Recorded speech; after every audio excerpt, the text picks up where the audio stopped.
우리 은혜 받으실 하나님의 말씀은 우리 요엘서 1장 우리 19절에서 20절의 말씀까지 우리 합독하시도록 하겠습니다. 요엘서 1장 19절 그리고 20절 말씀 다 같이 합독하십니다. 여호와여, 내가 주께 부르짖으오니 불이 목장의 불을 살랐고 불꽃이 들의 모든 나무를 살랐음이니이다. 들짐승도 주를 향하여 헐떡거리오니 시내가 다 말랐고 들의 풀이 불에 붙었음이니이다. 아멘. 우리 오른손 높이 성경책 드시고요, 저를 따라 기도합니다. 이것은 나의 성경책입니다. 하나님께서 내게 주신 것입니다. 나는 이 성경이 말하는 사람입니다. 나는 이 성경이 가지고 있다는 것을 가지고 있습니다. 나는 이 성경이 할 수 있다는 것을 할 수 있습니다. 오늘 설교자를 통하여 하나님의 말씀을 듣는데 겸손히 받아들여 반드시 변화받을 것을 예수님의 이름으로 기도합니다. 우리 성경 한 구절 더 찾아 읽습니다. 요엘서 2장 28절에서 32절의 말씀 우리 교독하시도록 하겠습니다. 그 후에 내가 내 영을 만민에게 부어주리니 너희 자녀들이 장래일을 말할 것이며 너희 늙은이는 꿈을 꾸며 너희 젊은이는 이상을 볼 것이며 내가 이적을 하늘과 땅에 베풀리니 고 피와 불과 연기 기둥이라.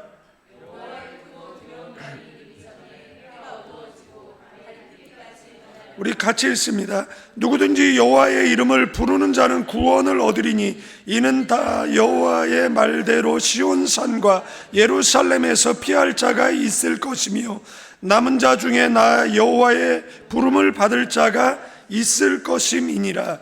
아멘. 우리 요엘서 1장에서 3장까지 짧은 내용인데 1장에서 3장 전체의 내용을 집에 가서 꼭 읽어 보시기를 바라겠습니다. 오늘은 요엘의 기도, 하나님의 은혜만을 기대합니다라는 제목으로 말씀을 전하려고 합니다. 이 강의안은 여러분들 단톡에 올려드렸기 때문에 단톡을 참고하시면 될 것 같습니다. 요엘이 누구냐 잘 모릅니다. 요엘은 그 부두엘의 아들이라고 되어져 있는데 부두엘도 누군지 잘 모릅니다. 성경이 제공하지 않는 정보에 대해서 우리가 모르는 건 그냥 모른다라고 하시면 될 것 같고, 그냥 시대 상황을 봤을 때 그리고 인용된 그러한 말씀들을 봤을 때 어느 시대의 사람인가만을 우리가 짐작할 수 있다라는 겁니다. 조금 있다가 설명을 드리겠지만 요엘의 이름의 뜻은 여호와는 하나님이시다, 이런 뜻을 가지고 있습니다. 그는 남유다 그리고 예루살렘을 향해 예언했던 그런 선지자이고, 그리고 그가 활동했던 시기는 그 남유다 요아스가 통치할 때 활동했던 선지자로 보인다라는 것입니다. 남유다의 요아스는 이 부모와 형제가 모두 죽임을 당한 그때 천신만고 끝에 살아남은 그리고 아주 어린 나이에 왕이 되었어요. 이때 이스라엘 역사상 가장 악한 왕이었던 북이스라엘의 아합과 그리고 가장 악한 여자였던 이세벨의 딸 그리고 아달랴가 그 남유다의 그 선한 왕 그 여호사밧 통일을 위한 그런 움직임들이 있었습니다. 그래서 통일 정책 일환으로 그 남북 교류 협력하잖아요. 그 일환으로 그 아합의 아들과 그 다음에 여호사밧의 아합의 딸과 여호사밧의 아들이 정략 결혼을 합니다. 아달랴가 그래서 남유다로 시집을 오게 되어집니다. 그래서 이 아달랴에 의해서 여호람은 여호와 신앙을 버려버립니다. 우상 숭배에 빠지고, 그리고 자기보다 선한 아우두를 살해하는 악을 저질러요. 그래서 엘리야 선지자가 그에게 하나님의 그 징계를 예언합니다. 그 징계의 내용이 뭐냐면, 그 창자의 병이 들어서 그 창자가 몸 밖으로 빠져나와서 죽는 그런 불치병으로 죽을 것을 예언합니다. 근데 예언을 이기는 게 뭐죠? 믿음이잖아요. 그러니까 예언됐다라는 것은 이제 기회가 주어졌다라는 겁니다. 그런데 그 기회를 헌신짝처럼 발로 차 버리고 말지요. 그리고 죽습니다. 그가 죽고 그의 아들 아하시야가 왕이 되지만 그 남북 교류하고 있잖아요. 그래서 북쪽에 그 북이스라엘과 요람과 이제 전쟁을 벌이는데 이 남유다가 참전하게 되어집니다. 근데 옛날 전쟁은 지도자들이 선봉에 서잖아요. 그런데 그 전쟁을 치를 때 그 엘리사를 통해서 기름 부음 받은 예후를 통해서 그 북이스라엘의 왕과 남유다의 왕이 둘 다 죽어버립니다. 그래서 나라는 이제 풍전등화와 같은 상황이 되잖아요. 근데 후계자를 다 죽여버렸잖아요. 왕자들을 다 죽여버렸잖아요. 그러니까 정권을 누가 장악하게 되어지느냐라면 아달랴가 정권을 거머쥐게 되어집니다. 그래서 아달랴가 남유다를 통치하게 되어지는 겁니다. 근데 그 북이스라엘의 왕이 그리고 남유다의 왕이 죽었다라는 소식에 이 아달랴가 남유다에서 이제 왕손들을 또 다 죽여버려요. 그런데 이런 학살의 현장에서 그 요아스의 고모인 그 공주 여호세바는 그 제사장 여호야다의 아내예요. 그래서 몰래 빼내서 성전에서 6년간 키웁니다. 그리고 7살이 되었을 때 이제 그 제사장 여호야다가 이제 반정을 일으켜요. 그래서 요아스를 왕위에 올리고 정통성 없는 아달랴를 죽여 버립니다. 그리고 나이가 왕이 너무 어리니까 그 제사장 여호야다의 도움으로 요아스가 이제 나라를 통치하게 되어지는 거죠. 섭정하게 되어지는 겁니다. 우리가 여기서 알 수 있는 것은 죄의 결과는 자신도 불행하게 만들고 가정도 불행하게 만들고 그리고 나라도 백성도 하나님의 심판을 받게 한다라는 겁니다. 그래서 성경이 사무엘상 2장 10절에 여호와를 대적하는 자는 산산이 깨어질 것이다 라고 말씀하고 있다라는 것을 기억해야 됩니다. 이렇게 어렵게 세워진 요아스, 일평생 감사해도 시원치 않을 텐데 처음에는 여호와 보시기에 정직하게 행했고 그 다음에 성전 수리를 명했어요. 그래서 백성과 혼연일체 되어서 이제 파손된 그런 성전을 재건합니다. 이 성전을 재건한다라는 의미는 뭐냐면 다시 예배드리기 시작했다는 겁니다. 다시 제사드리기 시작했다는 겁니다. 이것은 다시 하나님의 관계가 졌다라는 겁니다. 그러면 뭐가 임하죠? 하나님의 은혜가 남유다 가운데 임하게 되어지겠죠. 그런데 문제는 이 제사장 여호야다가 죽고 나서 그도 요아스가 여호와의 신앙을 버려버립니다. 그리고 우상을 섬기기 시작합니다. 이래서 나라는 정치적으로나 경제적으로나 사회적으로나 이제 불안하게 되어지는 거예요. 이때 요엘 선지자를 통해서 여호와의 날, 그러니까 여기서 말하는 여호와의 날이라는 것은 두 가지 의미가 있어요. 그러니까 회개하고 하나님께 돌아서면 구원의 날이 되는 것이고, 계속 그 죄악된 길로 걸어가면 심판의 날이 되는 것이에요.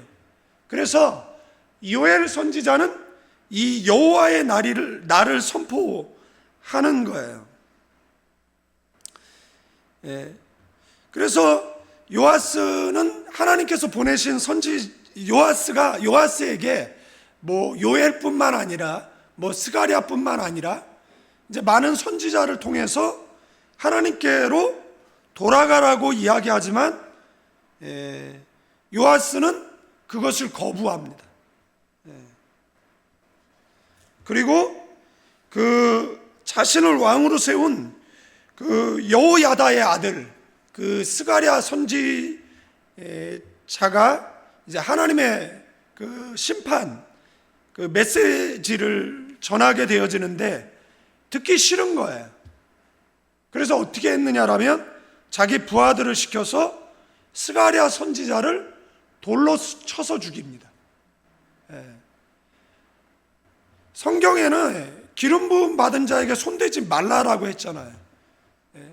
말씀 전하는 사람들을 무시하고 우습게 알면 그 사람은 더 이상 희망이 없는 사람인 거잖아요. 그래서 돌로 쳐 죽이니까 백성들 의식 속에는 이게 무엇인가 잘못됐다. 그러면 회개의 자리로 나아가야 되는데, 여러분들 지도자의 타락은 그 백성을 안일하게 만드는 거예요.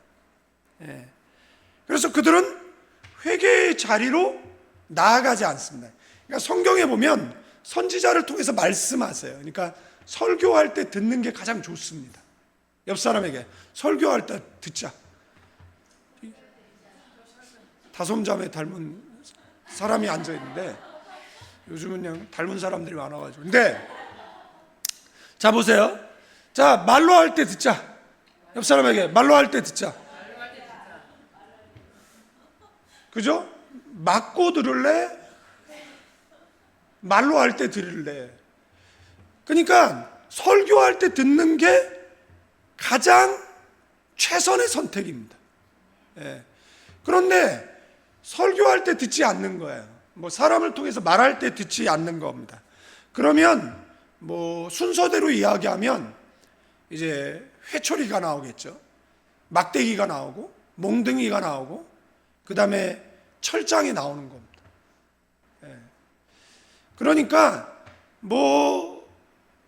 하나님께서 사람 막대기 인생 채찍으로 그 사람을 다루실 거 아니에요. 그러면 우리가 경제적 손해 아니면 어떤 그런 사고 피해 이런 것들이 있을 거 아니에요. 고난 연단 이런 것들이 찾아오게 되어질 거 아닙니까? 그러면 우리의 인생은 눈물로 점철되게 되어져 있거든요.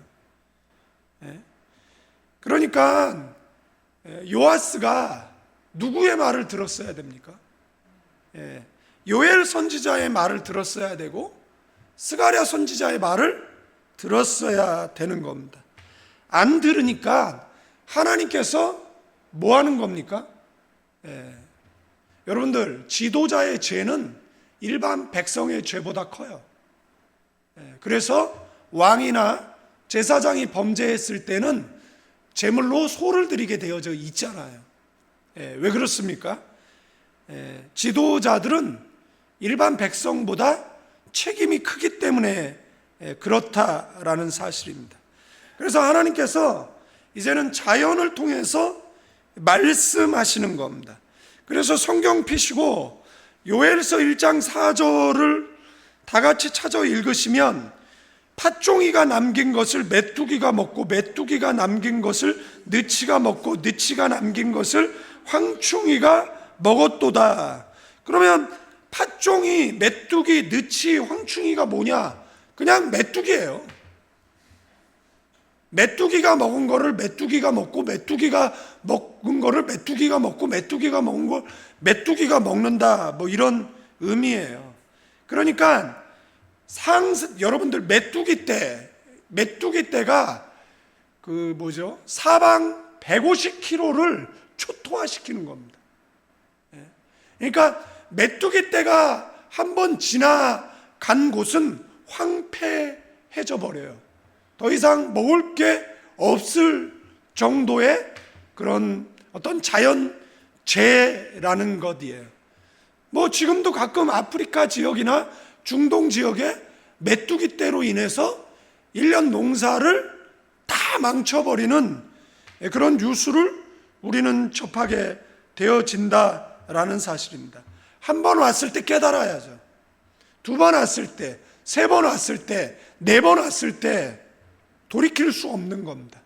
어느 순간이 되면 이제는 회개가 소용없어져요. 회개하면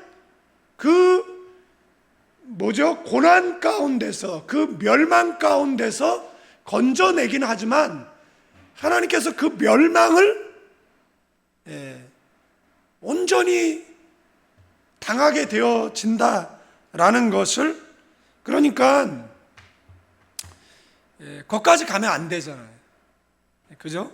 그런데 이들은 교만했어요. 이들은 선지자를 기름 부은 자에게 손대지 말라라는 하나님의 명령을 던져버리고 그들을 죽이는 거에 전혀 꺼리낌이 없었다라는 것을, 여러분들 이렇게 선지자를 죽이는데 어느 선지자가 말하겠습니까?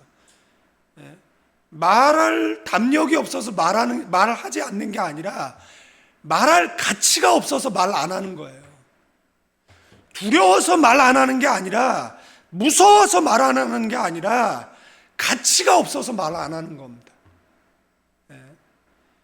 성경이 이야기하잖아요. 미련하고 멍청한 자에게 말하지 말라라는 거예요. 받아들일 준비가 안 되어져 있는데 말하면 너도 멍청한 사람이다라고 성경이 이야기를 하는 것이잖아요.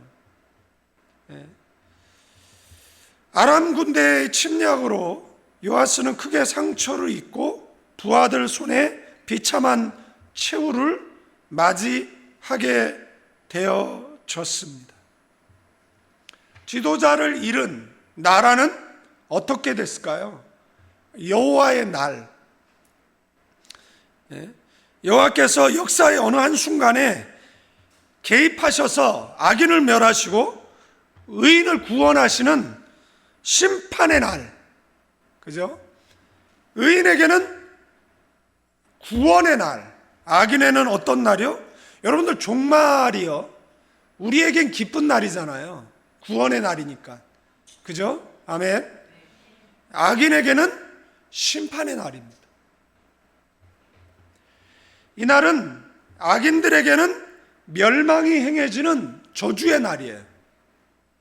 동시에 의인, 회개하는 자에게 주어지는 구원의 날, 아멘. 회복이 주어지는 축복의 날. 그래서 여호와의 날이라고 이야기할 때 이것은 양면성을 가지고 있다라는 겁니다. 그죠? 이것은 그 시대에 임한 그 역사적 사실이죠. 그리고 미래에 임할 종국사적, 역사적 사실이 될 것입니다. 제가 말씀드렸잖아요. 성경에 이런 일이 벌어지면 이런 일이 벌어지면, 종말, 성경에서 말하는 종말은 뭐냐면 그 시대에 이루어지고 계속해서 이루어지는 겁니다. 중세 때 이루어지고, 근대사에 이루어지고, 그저 일제시대를 살았던 사람들은 종말인 줄 알았어요. 종말 신앙을 가졌어요. 일본에 의해서 나라가 멸망하는 줄 알았어요. 6.25 동란에 의해서, 공산주의에서 나라가 멸망하는 줄 알았어요. 그러나 다시 기도하고 하나님의 은혜가 임하고, 지금은요, 이 사람들의 도덕성이 얼마나 무뎌지고, 그리고 죄악을 향해서 얼마나 빨리 날아가는지 알 수가 없습니다. 그래서 결국은 또 뭐죠? 저 종국사적 종말, 그때 죄인에게는 멸망의 날, 저주의 날이 될 것이고, 의인에게는 구원의 날, 그리고 승리의 날, 축복의 날이 될 줄로 믿습니다. 아멘. 그래서 제가 도표를 만들어서 회개를 촉구하고, 그죠? 여기는 이제 메뚜기처럼 몰려오는 바벨론. 그래서 1장에는 메뚜기, 2장에는 바벨론. 그래서 자연 계시를 통해서 말씀하셨는데 거절했어요. 그래서 실제 바벨론을 통해서 어떻게 하는 겁니까? 하나님께서 이스라엘 심판하는 거죠. 그러나 뭐 하라는 겁니까? 회개하고 돌아오라는 메시지를 계속해서 뭐 하는 거예요? 말하고 있는 겁니다. 근데 여기서 우리가 주목해 보아야 할 내용이 있는데, 9절 말씀 읽어볼까요? 9절에 보면 시작. 소재와 전제가 여호와의 성전에 끊어졌고 여호와께 수종 드는 제사장은 슬퍼하도다. 그죠? 13절에 제사장들아 너희는 굵은 배로 동이고 슬피 울지어다. 제단에 수종 드는 자들아 너희는 울지어다. 내 하나님께 수종 도는 자들아 너희는 와서 굵은 배 옷을 입고 밤이 새도록 누울지어다. 이는 소재와 전제를 너희 하나님 성전에 드리지 못함이니라. 또 한번 찾아볼까요? 2장 14절 시작. 주께서 혹시 마음과 뜻을 돌이키시고 그 뒤에 복을 내리사 너희 하나님 여호와께 소재와 전제를 드리게 하지 아니하실는지 누가 알겠느냐. 여러분들, 심판은 소재와 전제를 못 드리게 하는 겁니다. 구원은 소재와 전제를 드림으로써 오는 것입니다. 그러면 소재와 전제가 뭐냐라고 이야기할 때, 여러분들, 제가 오제사, 우리의 예배 속에 오제사의 정신이 있어야 된다라고 설명을 드리고, 레위기는 오제사 7절기에 관한 내용이라고. 그래서 성경 66권 가운데 제일 먼저 기록된 책이 레위기라고. 죄인이 하나님 앞에 죄인이 어떻게 나가서 죄의 용서함을 받느냐라고 했을 때 이 오제사로 나아가고, 죄 용서한 사람들이 어떻게 살아가느냐, 그죠? 그게 7절기를 지키며 살아가는 것이다라고 말씀드렸어요. 그래서 레위기에 대한 레위기를 정확하게 알고 있지를 못하면 제대로 된 예배를 드릴 수 없다라고. 그래서 교회를 개척하고 오제사에 대한 설교를 했었어요. 번제, 헌신이 있어야 된다라고. 그 다음에 뭐죠? 소재, 우리를 고운 가루, 그죠? 여러분의 성품이 마태복음에 나오는 8가지의 성품으로 변화돼야 된다고. 그 다음에 뭐죠? 화목제, 펠로십 오퍼링이라고 하죠. 하나님과 친해야 된다고, 이렇게 쉽게 설명을 드렸어요. 그 다음에 속죄제, 신 오퍼링이죠. 그래서 회개해야 된다. 그 다음에 guilt offering이라고 그랬죠. 그래서 범죄했을 때 뭐 배상 뭐 이런 예배에 대해서 설명을 드렸는데, 소제는 단독으로 드려지는 게 아니라 부속 제사예요. 모든 예배와 함께 드려지는 예배예요. 아시겠습니까? 제사예요. 근데 전제는 뭐냐면 이 제물이잖아요. 각을 떠서 올리면 포도주를 왕창 쏟아 붓는 겁니다. 이게 전제입니다. 그래서 그 사도 바울이 내가 전제와 같이 뭐 드려지기를 원한다, 이것은 자신의 순교를 이야기한 거예요. 아시겠죠? 그러니까 소제가 끊어진다, 전제가 끊어진다 라고 이야기했을 때 예배 못 드리게 되는 것은 저주예요.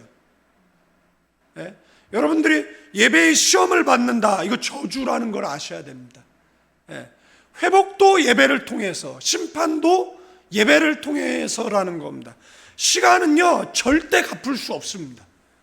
물질은 나중에라도 뭐 갚을 수 있지만, 저도 옛날에 서운하고 정말 나중에 갚은 그런 경우도 있었어요.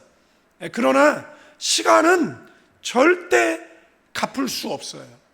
여러분들, 황폐하게 만든다라는 것은 드릴 재물이 없게 만들어 버리는 겁니다.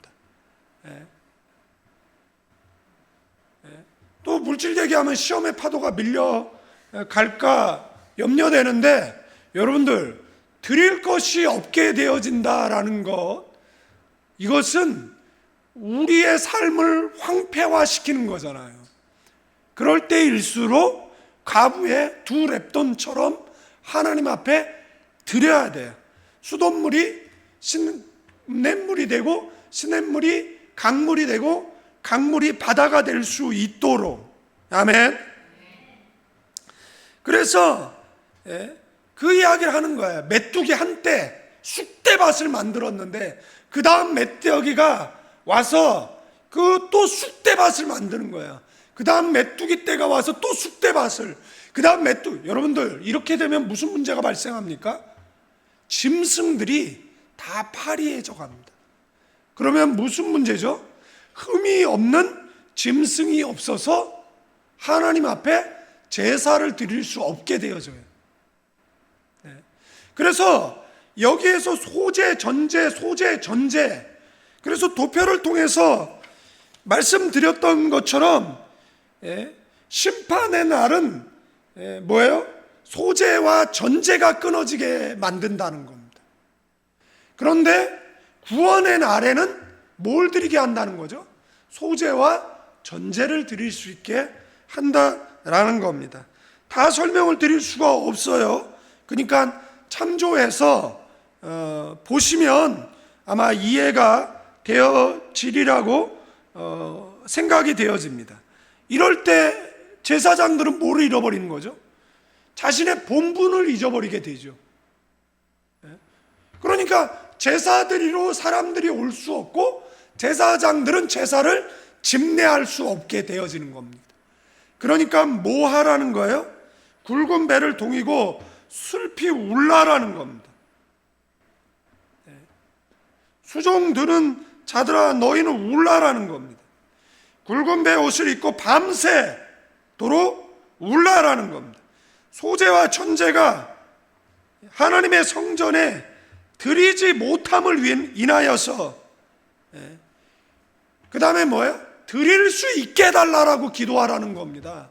하나님 소제 드리게 해주세요, 하나님 전제 드리게 해주세요라고.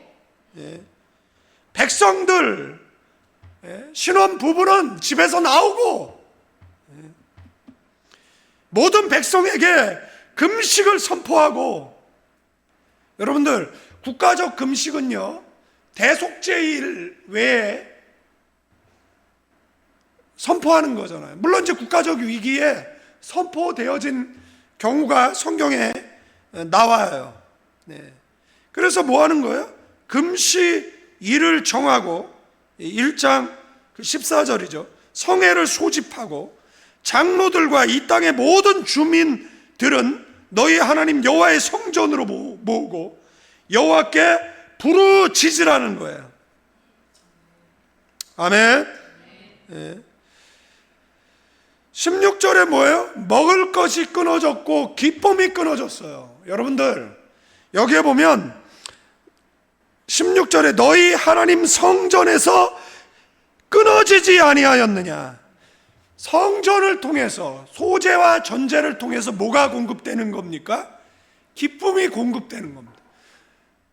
즐거움이 공급되는 겁니다. 예수 믿는 사람들은 교회하고 불편하면 여러분들 기쁨이 사라진다는 걸 아셔야 됩니다. 교회를 통해서 기쁨이 주어지는 겁니다. 교회를 통해서 시대를 이길 힘이 주어지는 겁니다. 아멘. 아멘이에요. 그런데 뭐가 사라진 거예요? 기쁨과 즐거움이 사라진 거예요. 신앙생활 하는데 기쁘지 않아요. 교회에 오는데 기쁘지 않아요. 제가 이야기했잖아요. 제가 식당 가서 뭐 어떤 불쾌한 일을 겪게 되어질 때가 언제냐라고 얘기했을 때 그 불친절한 것, 그죠? 그럴 때 불쾌감을 느끼는 것이잖아요. 여러분도 그렇잖아요. 내가 내 돈 주고 밥을 먹는데 너무 지나친 친절은 둘째치고 그 사람이 이 일을 너무 하기 싫은 일처럼 한다라고 이야기했을 때 또 거기를 갈까요? 음식이 좀 맛없어도 정가고 친절한 곳이 있으면 뭐 찾게 돼요. 연남동 가면 정말 갯싸가지들의 그런 뭐 종업원 있는 식당들이 있어요. 그런데 왜 가는 줄 압니까? 맛집이라서 가는 거예요. 불친절하지만 맛있어. 그러니까 불친절이 감수가 돼. 그런데 맛도 없고 불친절하면 불쾌하잖아요. 근데 맛은 좀 없어도 친절하면 그래도 이쪽 장사 잘 됐으면 좋겠다. 뭐 기도도 해줘요. 하나님 여기 장사 잘 되게 해주시고 며느리도 모르는 비법을 주인이 터득해서 많은 손님들을 찾게 해달라고 뭐 기도도 하게 되어지는 거잖아요. 히브리어로 보면 팥종이, 가잠, 자르다, 메뚜기, 아립배, 많은 때, 느치, 얄레크, 급하게 갈아먹는 모습을 상징하고 항충, 하실, 끝장낸다. 이것을 우리 성경은 팥종이, 메뚜기, 느치, 항충이 이렇게 번역을 해놓은 거예요. 여러분들 메뚜기의 별명이 뭔 줄 압니까? 굶주림의 화신이에요. 여러분들 메뚜기가 4번에 걸쳐서 먹고 남긴 걸 또 다른 때, 또 다른 때, 또 다른 때 이것을 묘사하고 있는 거잖아요. 이 메뚜기 떼가 한번 먹고 가면 150kg 푸른 녹색을 볼 수 없을 정도로 초토화 황무지처럼 되어버린다라는 겁니다. 그러면 다시 새풀이 돋아날 때까지 뭐가 스톱되는 겁니까? 예배가 스톱되는 거예요.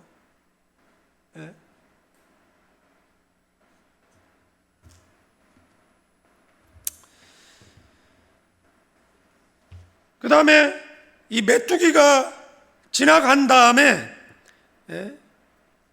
그 다음에 뭐가 나오는 겁니까? 그 다음에 나오는 게 바벨론입니다. 2장에는 지금 2장 1절서부터 이 11절까지 모사되어진 질서 정연하고 전략적으로 예루살렘을 초토화시키는 그 바벨론 군대. 여러분들 이스라엘은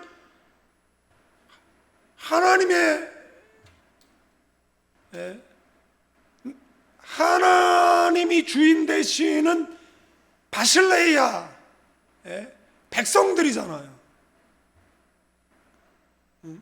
간혹가다 그 어떤 일이 있으면 제가 하나님 앞에 기도할 때, 하나님, 제가 주의 종입니다. 하나님, 제가 하나님의 아들입니다. 하나님, 제가 하나님의 백성입니다.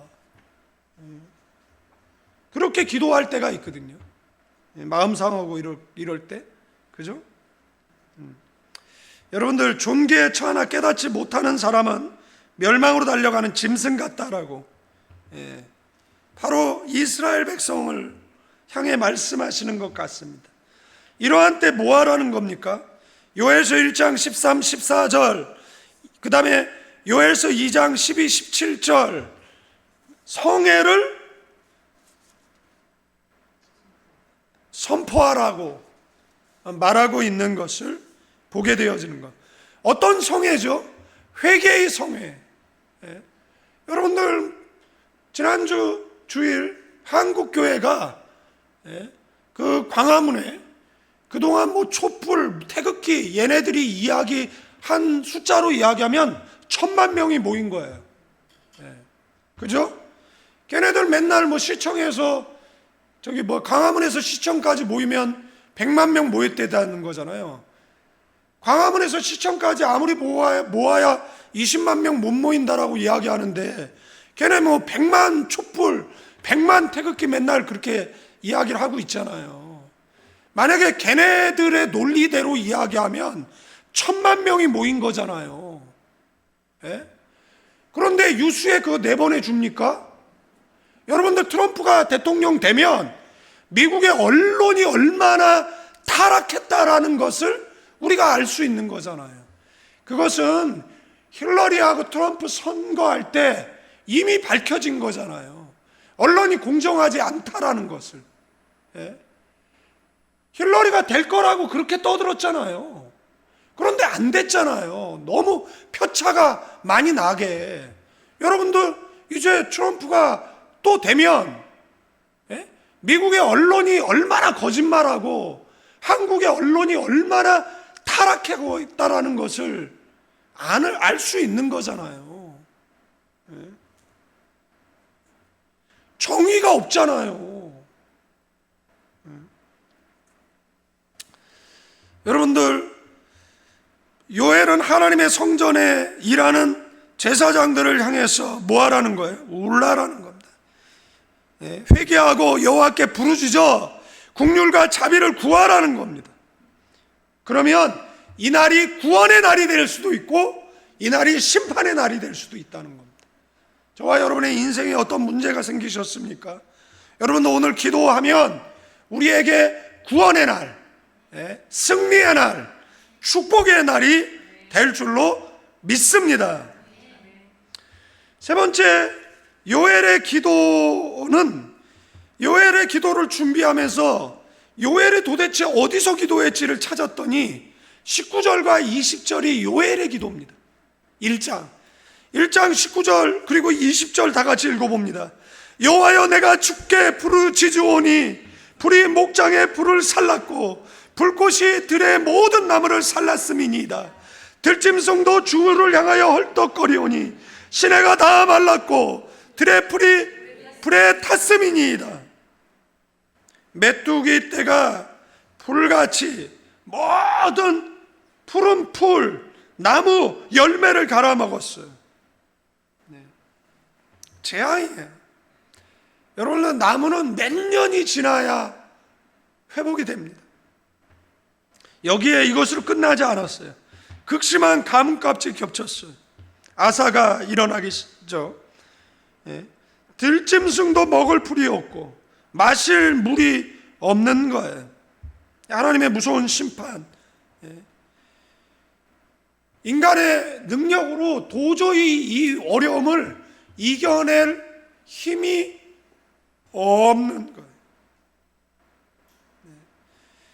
그래서 요엘이 뭐라고 기도하는 겁니까? 하나님 외에 다른 방법이 없다라는 겁니다. 그래서 이 내용의 제목을 붙이면 하나님의 처분만 기다립니다. 하나님의 은혜만을 기다립니다. 마치 요엘의 기도는 적장한테 잡혀서 무릎 꿇려져서 뭐 하는 거죠? 포로된 병사가 처분만을 기다린다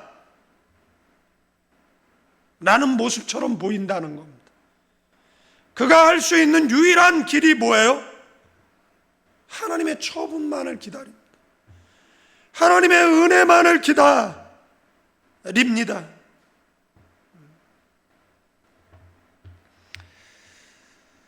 이 천국의 사냥개라는 아일랜드 시인 이 프랜시스 톰슨의 식구 가운데 네가 나를 배반하기에 모든 것이 너를 배반한다라는 이 식구가 있습니다. 네가 내 안에 숨지 아니함으로 아무도 너를 숨겨주지 않는구나. 추적자는 점점 가까이 다가온다. 보폭의 동요도 없다. 냉정한 속도로 긴박하나 당당하게, 그리고 그 킁킁거리는 발소리보다 빠르게 한 음성이 다가온다. 보라, 네가 나를 만족하게 하지 않으니 아무것도 너를 만족하게 하지 않는구나. 벌거벗은 채 나는 높은 데서 내리치는 당신의 사랑의 칼을 기다립니다. 당신은 나의 갑옷을 차례차례 끌어 떨어뜨렸고 무릎을 꿇게 하셨으니 이제 나는 온전히 무력합니다. 여러분들, 요엘이 그 절망 앞에 하나님의 처분만을 기다린다. 마틴 로이드 존스와 함께 20세기 영어권 최고의 설교자로 꼽히는 존 스토트 목사님이 나는 왜 그리스도인이 되었는가 라는 책에서 자신이 그리스도인이 된 이유를 밝히는 문장이 있습니다. 제가 그리스도인이 된 이유는 궁극적으로 제 부모나 스승의 영향력도 아니고 그리스도에 대한 저 자신의 결단 때문인 것도 아니고 바로 천국의 사냥개 때문입니다. 즉 제가 원하는 길로 가고자 도망할 때조차도 끈질기게 저를 쫓아오신 예수 그리스도 그분 때문인 것입니다. 그리고 천국의 사냥개이신 그분이 은혜롭게도 저를 추적하지 않으셨다면 오늘 저는 헛되고 버림받은 인생들의 쓰레기 더미 위에 놓여 있었을 것입니다. 뭐죠? 주님께서 집요하게 자신을 찾아왔다라는 겁니다. 도표에 보면 이 구원의 날 앞에, 구원의 날은요, 회개하고 돌아오면 구원이 주어지잖아요. 그죠? 회개하고 돌아오지 않으면 하나님이 버립니까? 자, 보세요. 옆 사람에게 스스로 돌아와라. 네? 스스로 돌아오라고. 이해를 못 하셨어요? 스스로 돌아오는 게 가장 좋습니다. 자신이 기도해야겠다, 자신이 예배해야겠다, 자신이 믿음으로 살아야겠다라는 결정이 가장 최선입니다. 안 그러면 사람 막대기, 인생 막대기로 뒤지게 터지고 천부여 의지 없어서 손들고 오기도 하지만 뭐가 생기죠?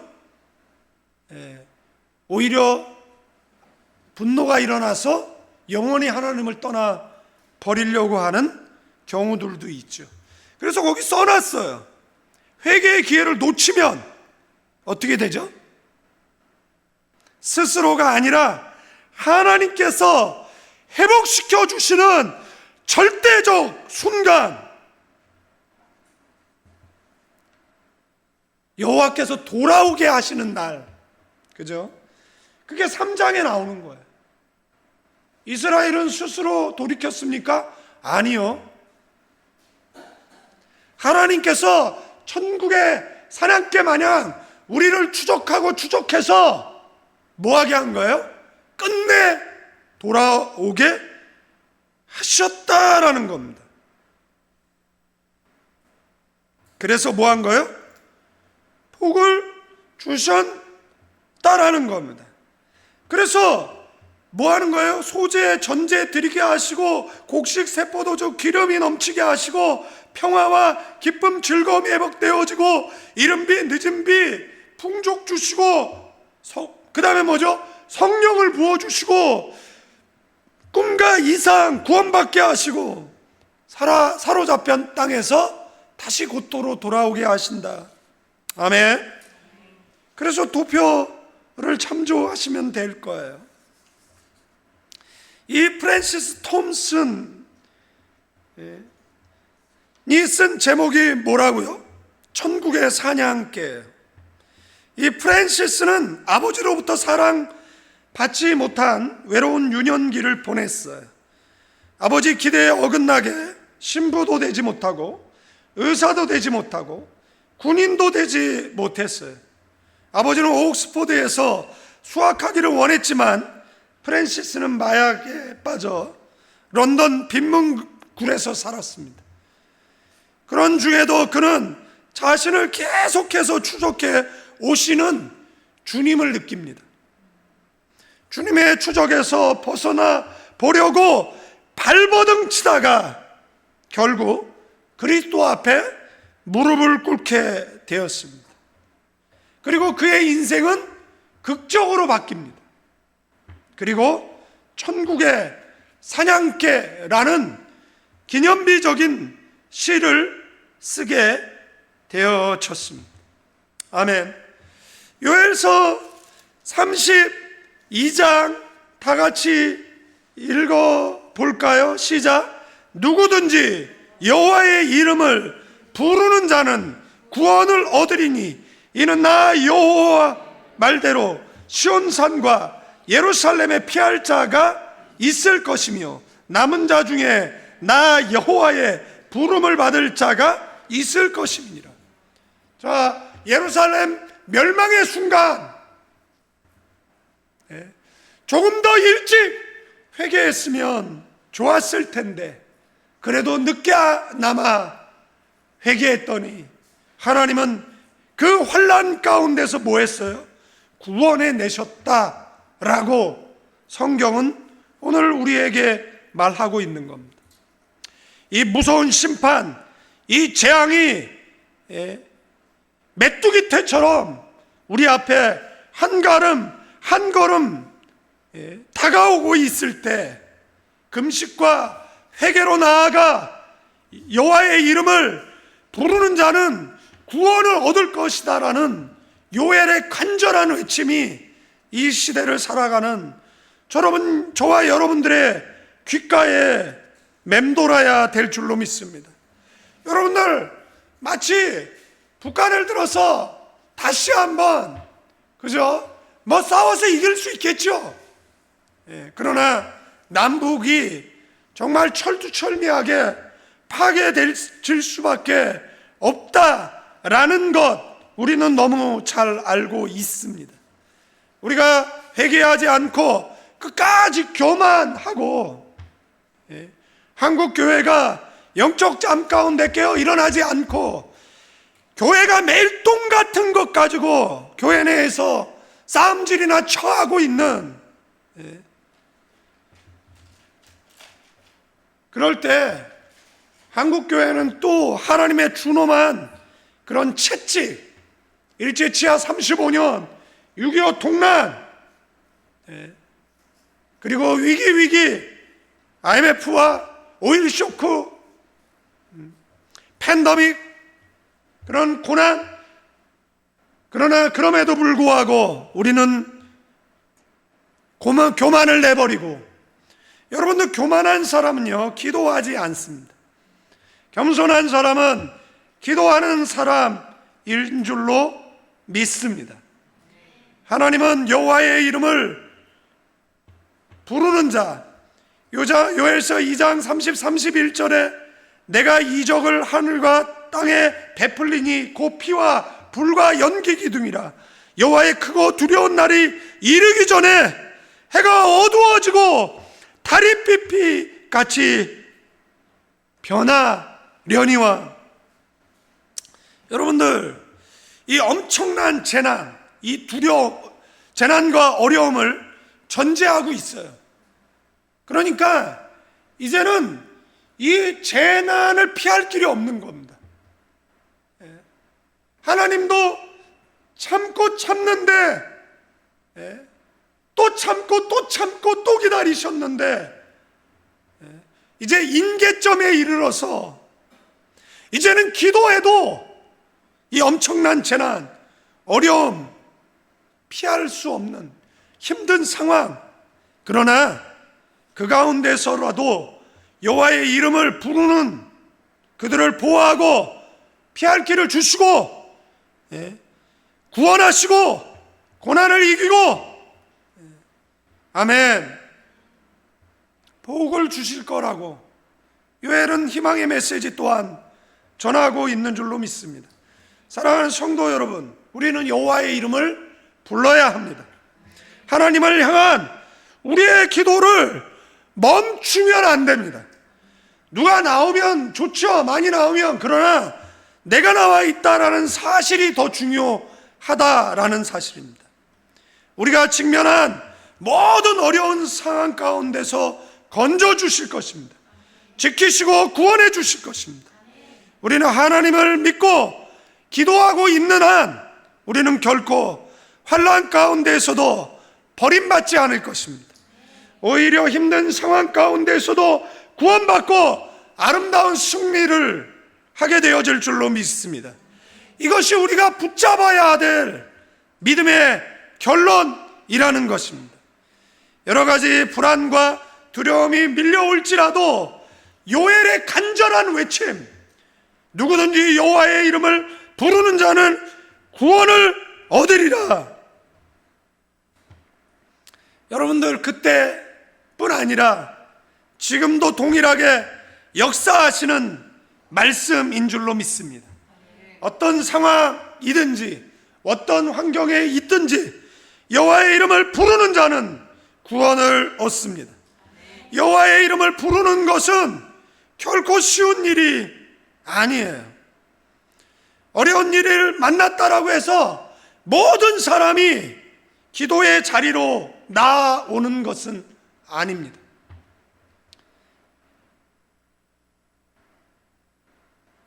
그러나 저와 여러분들은 오늘 기도의 자리에 나와 있습니다. 하나님께서 우리를 이 자리에 왜 나오게 하셨죠? 응답 주시려고, 회복시켜 주시려고, 은혜 주시려고 우리를 부르신 줄로 믿습니다. 이따 기도할 때 성령 안에 빌기를 다하는 저와 여러분 되기를 주님의 이름으로 축원드리겠습니다. 여호와의 이름을 부르는 자에게 구원으로 끝나는 것이 아닙니다. 28절, 29절 요엘서 2장 다 같이 읽습니다. 시작. 그 후에게 내가 내 영을 만민에게 부어주리니 너희 자녀들이 장래일을 말할 것이며 너희 늙은이는 꿈을 꾸며 너희 젊은이는 이상을 볼 것이며 그때 내가 내 영을 남종과 여종에게 부어줄 것이며. 하나님의 영, 여러분도 우리의 관심사는 젊은이는 장래에 예언하고 늙은이는 비전을 갖고 젊은이는 이상을 보고, 여러분들 이것은 성령이 임했을 때 나타나는 어떤 현상이에요. 여러분들, 성령 충만한 사람은요 절망하지 않습니다. 성령 충만한 사람은요 어떤 위기 가운데서 그 위기를 돌파해냅니다. 그 성령이 우리에게 임하셨다라는 것보다 우리에게 더 큰 은혜가 어디 있겠습니까? 그러나 이 성령은 있는 자에게만 임하고 없는 자에게 안 임하고, 남자에게 임하고 여자에게 안 임하고, 이 성령은 어린애에게 임하고 노인에게 안 임하는 것이 아니라 모든 믿는 자에게, 아멘, 임한다라는 것이잖아요. 아멘. 저와 여러분들에게 성령이 임하신 줄로 믿습니다. 아멘. 그래서 우리의 포커스는 어디에 맞춰져 있어야 되느냐라면 여러분들 어떤 이상을 보고 예언을 하는 것이 아니라 오순절 그 마가의 다락방에 모여 빌기를 다했을 때 그 120문도가 성령의 충만함을 받아서 나가서 하나님의 말씀을 선포하는 놀라운 역사를 일으켰잖아요. 아멘. 그때 그들이 술에 취해 한 줄 취했다라고 조롱하는 사람들도 있었어요. 그때 베드로가 이 요엘의 말씀을 선포합니다. 그때 사도행전 2장 16장에서 2장 16절 21절 제가 읽어드릴게요. 이는 곧 선지자 요엘을 통하여 말씀하신 것이니 일러스되 하나님의 말씀하시기를 말세에 내가 내 영을 모든 육체에게 부어주리니 너희 자녀들은 예언할 것이요 너희 젊은이는 환상을 보고 너희 늙은이들은 꿈을 꾸리라. 그때 내가 내 영을 내 남종과 여종들에게 부어주리니 그들이 예언할 것이요 또 내가 위로 하늘에서는 기사를 아래로 땅에서 징조를 베푸리니 곧 피와 불과 연기로다. 주의 크고 영화로운 날이 이르기 전에 해가 변하여 어두워지고 달이 변하여 피가 되리라. 누구든지 주의 이름을 부르는 자는 구원을 받으리라. 여러분들 베드로는요 학문 없는 범인이래요. 그런데 아세요? 베드로가 쓴 가말리알 학파 출신 바울 사도가 쓴 바울 서신보다 학문 없는 범인이라고 성경에서 말했던 베드로가 쓴 베드로 전후서가 더 해석하기 어렵다라는 것. 성령이 임하면 지혜 없는 자들을 들어서 지혜 있는 자들을 부끄럽게 하는 줄로 믿습니다. 여러분들 이 베드로는 실수가 많았어요. 예수님으로부터 사탄아 내 뒤로 물러가라는 꾸중을 들었을 뿐만 아니라 변화산에서 여기가 좋다라는 거죠. 초막새 찍고 여기 살았으면 좋다라는 겁니다. 인류 구원은 나랑 상관없는 일이고 그냥 주님 모시고 여기 살았으면 좋겠다라고 이야기했던 게 베드로입니다. 예수님 잡히신 날 천한 계집종 앞에서까지 나는 원어적 의미로 보면 욕하면서 그런 모른다라고 부인했던 그가 여러분들 예수님께서 매질당하시고요 낯익은 목소리가 들려서 밖을 내다봤는데 그 밖에 누가 서 있는 거예요? 베드로가 서 있는 거예요. 베드로가 눈길을 의식하고 고개를 돌렸는데 예수님과 눈이 마주쳤다라는 전설이 있어요. 그리고 베드로는 나가서 울죠. 여러분들 생각해 보세요. 그래서 그 실패한 천국의 사냥개 그를 찾아가서 너 나 사랑하니? 3번 묻잖아요. 처음에 아가페로 물었어요. 그러나 친구로 사랑합니다라고 대답합니다. 그 전까지 모든 사람이 다 주를 버려도 자기는 주를 버리지 않겠다라는 그 자신만만했던 베드로는 로뎀나무의 엘리야처럼 그렇게 자기 침륜에 빠져 있었어요. 그런 제자를 나머지 제자들은 리더로 인정할 수 있습니까? 그런데도 주님은 그에게 찾아가서 너 나 사랑하느냐? 2번 아가페로 묻고 마지막에 친구로서라 그러면 친구로서 나를 사랑하니? 네, 제가 주님을 친구로서는 사랑할 수 있습니다. 그때 주께서 베드로에게 내 양을 먹여라, 내 양을 쳐라, 내 양을 먹이라고 목양을 위임하셨어요. 베드로의 권위를 다윗이 세워주신 것을 보게 되어지는 겁니다. 죽음을 무서워하던 베드로가 성령이 임하고 나서 죽음을 두려워하지 않고 광장에 나가 너희가 죽인 것이 메시아고 그 메시아를 믿으면 구원을 얻는다라고 선포하는 거잖아요. 사람들이 가슴을 두드리며 그러면 이제 어떻게 하면 되느냐라고 울부짖을 때 회개하고 예수를 믿으라고, 그리고 세례를 받으라고. 아멘. 여러분들, 마가의 다락방 이전의 베드로와 마가의 다락방 이후의 베드로는 전혀 다른 사람처럼 보인다라는 사실입니다. 여러분들, 학문 없는 범인의 메시지가 사람을 변화시켰을까요? 아닙니다. 성령께서 개입하신 겁니다. 아멘. 저와 여러분들도 오늘 이 밤에 기도할 때 성령님을 인정합니다. 성령님을 초청합니다. 내 마음속에 모셔드리기를 원합니다.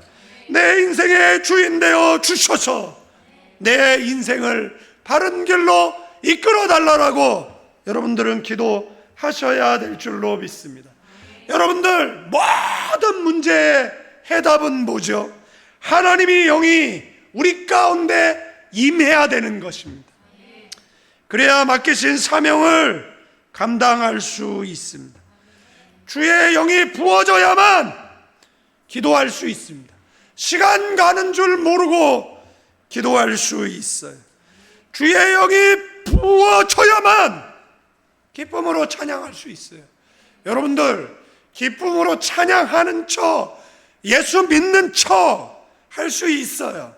그러나 그 척은 자기도 구원 못하고 가족도 구원 못하고 아무도 구원을 못합니다.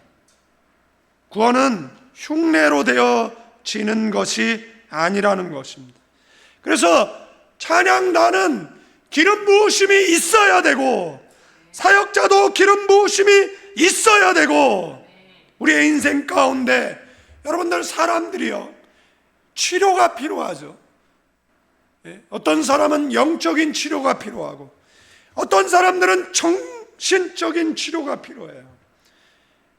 자신의 무심코한 행동, 말, 이런 것들이 교회를 분열시키고 교회의 전도의 문을 막기 때문에 완전한 치료가 일어나야 되는데, 말로 변화되어지겠습니까?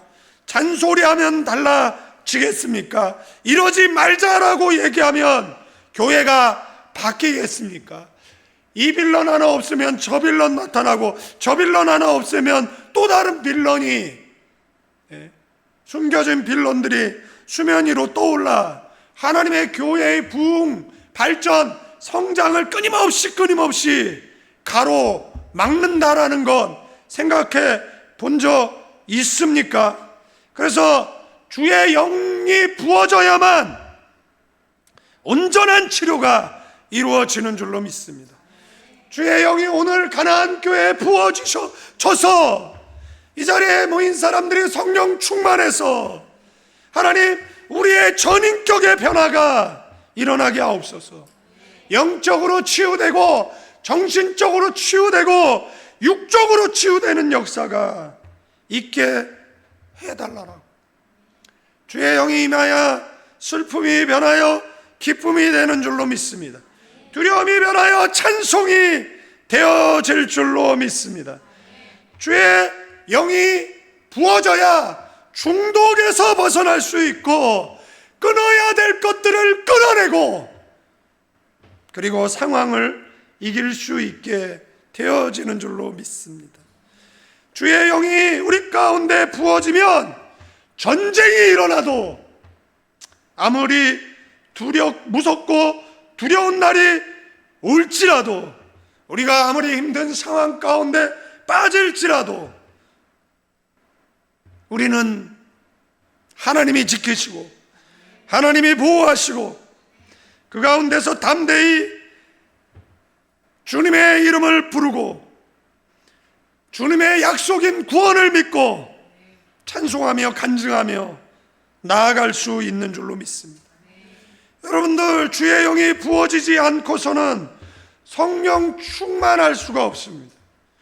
여러분들, 그냥 그렇게 살아가면 조그만 어려움이 와서 부서지고 무너지게 되어지는 겁니다. 왜 신앙생활하다 파손합니까? 왜 신앙생활하다가 무너집니까? 왜 신앙생활하다가 갈팡질팡하고 방학하고 10년 만에 20년 만에 30년 만에 인생 채찍 사람 막대기 험악한 세월 살다가 천부여 의지 없어서 하고 옵니까? 주의 영이 부어져야, 성령 충만해야 우리는 어려움을 이길 수가 있습니다. 그렇기 때문에 오늘 기도하는 저와 여러분들은 주의 영이 부어지기를 사모해야 됩니다. 뜨겁게 인격적으로 만나고 싶다라고 간절히 사모해야 될 줄로 믿습니다. 성령 충만을 주옵소서. 성령의 뜻대로, 말씀대로 살고 싶습니다 라고 사모하며 기도해야 됩니다. 여러분도 오늘 기도하실 때 주님의 영을 부어주소서 간절히 사모합니다. 주의 영을 제게 부어주소서 라고 기도하고 나아갈 때 주의 영이 가나안 교회와 저와 여러분들 가운데 부어져 놀라운 삶을 살게 해주실 줄로 믿습니다. 이제는 우리 주 예수 그리스도의 은혜와 아버지 하나님의 극진하신 사랑, 성령님의 감화 감동 교통 충만 축복하시니 다시 한번 신앙의 옷깃을 여미고 다시 한번 여호와의 날을, 구원의 날, 축복의 날, 승리의 날로 만들기로 다짐하는 믿음의 사람들 위에 필리핀 임마누엘 교회와 가나안 교회 위에 이제로부터 영원까지 함께 계실지어다. 우리에겐 입술의 권세가 있습니다. 말한 대로 되어집니다. 자신의 머리에 손을 얹고 자신을 축복하고 가정과 사역지로 나아갑니다.